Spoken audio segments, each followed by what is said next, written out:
हाय everyone, very good morning. Madhya Pradesh daily current affair में हम बात करेंगे आज 14 और 15 मार्च की सभी महत्वपूर्ण खबरों के बारे में। आइए स्टार्ट करते हैं। हमारा पहला क्वेश्चन है, मध्य प्रदेश में कहाँ ऑर्गन रिट्राइवल बैंकिंग ऑर्गेनाइजेशन स्थापित किया जाएगा। ये एक्चुअल में ऑर्गन रिट्राइवल बैंकिंग ऑर्गेनाइजेशन जो है, ये आपका जो ह्यूमन ऑर्गन्स हैं उनको स्टोर करके रखने के लिए एक बैंक मतलब स्टोरेज सिस्टम टाइप डेवलप किया जा रहा है, ताकि अगर कभी किसी को ट्रांसप्लांट की ज़रूरत पड़ती है किसी ऑर्गन की, तो उसे इजीली अवेलेबल हो सके और उसको मतलब उसकी जान बच सके या उसको जो भी परेशानी है उसके लिए उसका उपचार किया जा सके। तो ऑर्गन रिट्राइवल बैंकिंग ऑर्गेनाइजेशन जो है, इसकी स्थापना की जानी है आपकी भोपाल में। भोपाल में भी कहाँ पर, तो भोपाल में बात की जाए तो भोपाल का जो गांधी मेडिकल कॉलेज है वहाँ पर इसकी स्थापना की जाएगी। ठीक है, इससे रिलेटेड बात करते हैं तो जो चिकित्सा शिक्षा मंत्री हैं श्री सारंग, कैलाश सारंग जी, उन्होंने कहा है कि गांधी मेडिकल कॉलेज में ORBO means organ retrieval banking organisation की स्थापना की जाएगी। पॉइंट क्लियर है। इसमें अंग प्रत्यारोपण के लिए स्टोर की व्यवस्था होगी। भोपाल सहित प्रदेश में जहां भी जरूरत होगी इस सेवा को उपलब्ध कराया जाएगा। साथ ही इससे रिलेटेड एक और न्यूज़ की बात करें तो जो आपका भोपाल में हमीदिया हॉस्पिटल है, वहीं पर हमीदिया हॉस्पिटल में ही जो आपका किडनी ट्रांसप्लांट है वो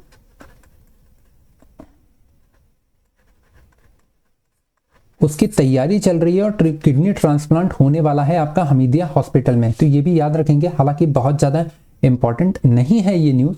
हाँ, ये ज़रूर इंपॉर्टेंट है, ये आपको याद होना चाहिए कि ऑर्गन रिट्राइवल बैंकिंग ऑर्गेनाइजेशन कहाँ पर स्थित है, तो वो है आपका भोपाल के गांधी मेडिकल कॉलेज में। कहाँ पर? गांधी मेडिकल कॉलेज भोपाल में आपका ORBO that means organ retrieval banking organisation की स्थापना की जा रही है। नेक्स्ट क्वेश्चन की तरफ आगे बढ़ेंगे। तो अगला क्वेश्चन है हमारा, 41वीं जूनियर नेशनल तीरंदाजी चैंपियनशिप में मध्य प्रदेश के किस खिलाड़ी ने रजत पदक जीता है। देखिए, जो आपकी 41वीं जूनियर नेशनल तीरंदाजी चैंपियनशिप जो है, इसमें रजत पदक दिलवाया है सुश्री सोनिया ठाकुर ने। पॉइंट क्लियर है। किनको रजत पदक मिला है? मध्य प्रदेश की सोनिया ठाकुर को। पॉइंट क्लियर है। अब इसका जो आयोजन किया जा रहा है, आपका जो 41वीं जूनियर नेशनल तीरंदाजी चैंपियनशिप जो है, इसका आयोजन उत्तराखंड प्रदेश के देहरादून शहर में इसका आयोजन किया जा रहा है। और इस 41वीं जूनियर नेशनल तीरंदाजी चैंपियनशिप में मध्य प्रदेश के तीरंदाज खिलाड़ी सुश्री सोनिया ठाकुर, नाम याद रखेंगे, सोनिया ठाकुर, इन्होंने रजत पदक दिलवाया है। साथ ही साथ जो आपके अमित कुमार हैं, अमित कुमार ने कांस्य पदक जीता है तीरंदाजी में ही। ठीक है, तो दोनों याद रखेंगे आप। एक आपकी हो गई सोनिया ठाकुर जिन्होंने रजत पदक दिलवाया है मध्य प्रदेश को, और दूसरे हो गए आपके अमित कुमार जिन्होंने कांस्य पदक दिलवाया है मध्य प्रदेश को। ठीक है, तो ये आपकी सोनिया ठाकुर और ये आपके हैं अमित कुमार। ठीक है, तो सोनिया ठाकुर को रजत पदक मिला है 41वीं तीरंदाजी चैंपियनशिप जूनियर। और ये कहाँ पर आयोजित हो रही है? तो ये उत्तराखंड के देहरादून में इसका आयोजन किया जा रहा है। पॉइंट क्लियर है। देखिए, हो सकता है डायरेक्ट ये क्वेश्चन ना पूछा जाए, लेकिन आपसे खिलाड़ी रिलेटेड क्वेश्चन पूछ लिया जाएगा कि सोनिया ठाकुर किस खेल से संबंधित है या अमित कुमार किस खेल से संबंधित है, तो आपको पता होना चाहिए कि आर्चरी या तीरंदाजी से ये संबंधित है। ठीक है, अब बात करें यहाँ पर तीरंदाजी आई है, तो तीरंदाजी से रिलेटेड बात की जाए तो मध्य प्रदेश में तीरंदाजी अकादमी जो है कहाँ पर स्थित है। तीरंदाजी अकादमी की बात करेंगे तो तीरंदाजी अकादमी जो है वो आपकी स्थित है जबलपुर में। और कब इसकी स्थापना हुई है? तो इसकी स्थापना हुई है 2013 में। ये मैं आपको पहले भी कई बार बता चुका हूँ। ठीक है, सारी अकादमियों के बारे में मैंने आपको बताया है। अगर आप रेगुलरली फॉलो कर रहे हैं तो मैंने जहाँ भी स्पोर्ट्स की बात आती थी वहाँ मैं 2-3 बार सारी अकादमियों के बारे में बात कर चुका हूँ। चलिए इसके बाद नेक्स्ट क्वेश्चन की बात करेंगे। तो अगला क्वेश्चन है, मध्य प्रदेश में 12 मार्च को लाल परेड ग्राउंड में किसके द्वारा 27वें हुनर हाट, अब देखिए हुनर हाट जो है वो कितने नंबर का इस बार आयोजन हो रहा है, 27वें नंबर के हुनर हाट का शुभारंभ किया गया। कब से इसका आयोजन किया गया है? 12 मार्च से। और ये कब तक चलेगा? तो ये 12 मार्च से लेकर के 21 मार्च तक इसका आयोजन किया जाना है। और इसका शुभारंभ जो है वो किसके द्वारा किया गया है? तो इसका शुभारंभ किया गया है आपका श्री मुख्तार अब्बास नकवी। मुख्तार अब्बास नकवी के बारे में बात की जाए तो ये किसके मंत्री हैं? ये हैं आपका केंद्रीय अल्पसंख्यक मंत्री। कौन से मंत्री हैं ये? केंद्रीय अल्पसंख्यक मंत्री। याद रखेंगे, केंद्रीय अल्पसंख्यक मंत्री मुख्तार अब्बास नकवी के द्वारा भोपाल के लाल परेड ग्राउंड में 27वें हुनर हाट का आयोजन का शुभारंभ किया गया है। पॉइंट क्लियर है? तो कौन सा नंबर याद रखेंगे? 27वें नंबर का हुनर हाट जो है उसका आयोजन किया जा रहा है। कहां पर? आपके भोपाल के लाल परेड ग्राउंड में। और उसका शुभारंभ किसके द्वारा किया गया है? मुख्तार अब्बास नकवी, जो कि केंद्रीय अल्पसंख्यक मंत्री हैं।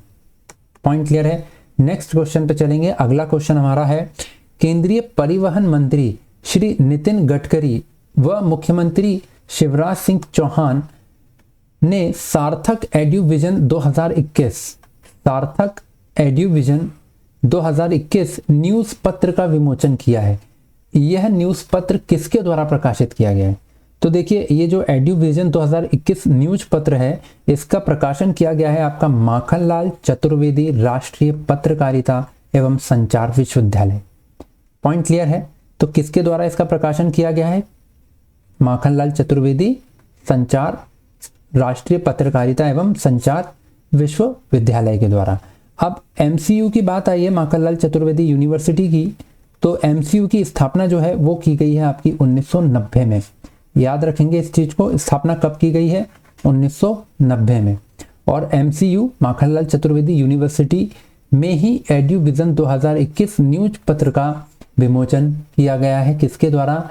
नितिन गडकरी एवं मुख्यमंत्री शिवराज सिंह चौहान के द्वारा। ठीक है, ये देखिए आयोजन हो रहा है और ये न्यूज पेपर जो है, न्यूज़पेपर टाइप का ये आपका जो है प्रकाशित किया गया है। चलिए, आपको नाम याद रखना है, एड्यूविजन 2021 न्यूज़ पत्र जो है उसका विमोचन किया गया है। और ये किसने प्रकाशित किया है? तो ये आपका माखनलाल चतुर्वेदी यूनिवर्सिटी, जो कि स्थापना कब हुई है एमसीयू की? 1990 में। ठीक है, चलिए इसके बाद बात करेंगे आज के हमारे जो स्वतंत्रता संग्राम सेनानी हैं।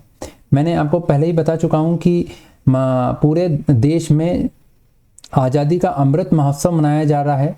75वीं आज़ादी की वर्षगांठ के 75 सप्ताह पहले इसकी शुरुआत हुई है। ठीक है ना? तो उसी के अंतर्गत हम डेली एक स्वतंत्रता संग्राम सेनानी के बारे में बात करेंगे जो मध्य प्रदेश से संबंधित हैं। इससे पहले हमने पिछले वीडियो में बात की थी आपके ख्वाजा नाइक की। आज हम बात करेंगे संग्राम शाह की। संग्राम शाह जो हैं वो मध्य प्रदेश के जो गोंडवाना राज्य है, ठीक है ना, तो गोंडवाना जो गढ़ा मंडला है, गोंडवाना राज्य के एक राजा थे जो कि मध्य भारत में गोंड राजवंश के 48वें शासक थे। ठीक है, जो गोंड राजवंश था उसके 48वें नंबर के शासक थे। और इन्होंने अपने शासनकाल के दौरान गोंड साम्राज्य को बहुत मजबूत किया और जो गोंड साम्राज्य था उसका फैलाव भी किया। और इन्होंने लगभग 52 गढ़ जो हैं, गढ़ मतलब किले जिनको बोलते हैं आप, ठीक है ना, तो 52 किलों पर विजय प्राप्त की थी। और नरसिंहगढ़ का चौरागढ़ किला जो है वो 52 किलों को जीतने के लिए उनके सम्मान में बनवाया गया था। तो आप यहाँ पर एक स्टैटिक जीके ये निकल कर आता है कि जो आपका नरसिंहपुर का चौरागढ़ किला जो है वो किस राजा से संबंधित है? तो नरसिंहपुर का चौरागढ़ किला जो है वो संग्राम शाह राजा के 52 किलो की जीत के बाद बनवाया गया था उनके सम्मान में।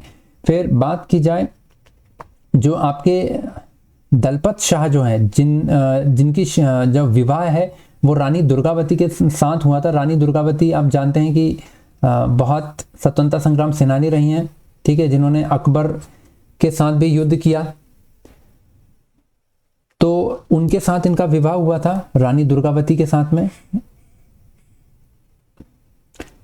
अब जो ये एक पराक्रमी राजा थे, ठीक है, जो अपने जीवन काल में कभी किसी से हारे नहीं, और इनका जो प्रारंभिक नाम था, ये नाम याद रखेंगे आप, इनका प्रारंभिक नाम क्या था? अमन दास।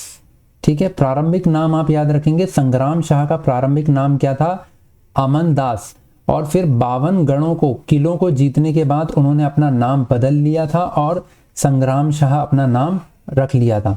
और साथ ही साथ वो कला एवं साहित्य के संरक्षक भी माने जाते थे और उन्हें संस्कृत भाषा का बहुत अच्छा ज्ञान था। साथ ही उन्होंने रस रत्नावली नाम से एक पुस्तक भी लिखी है। ठीक है, क्या लिखा है? रस रत्नावली। ठीक है, ये याद रखेंगे, इसको बिल्कुल घोट डालेंगे। रस रत्नावली किसने लिखी है, इसके लेखक कौन है? तो ये हैं आपके संग्राम शाह। ठीक है, इससे क्वेश्चन आने के बहुत संभावनाएं हैं।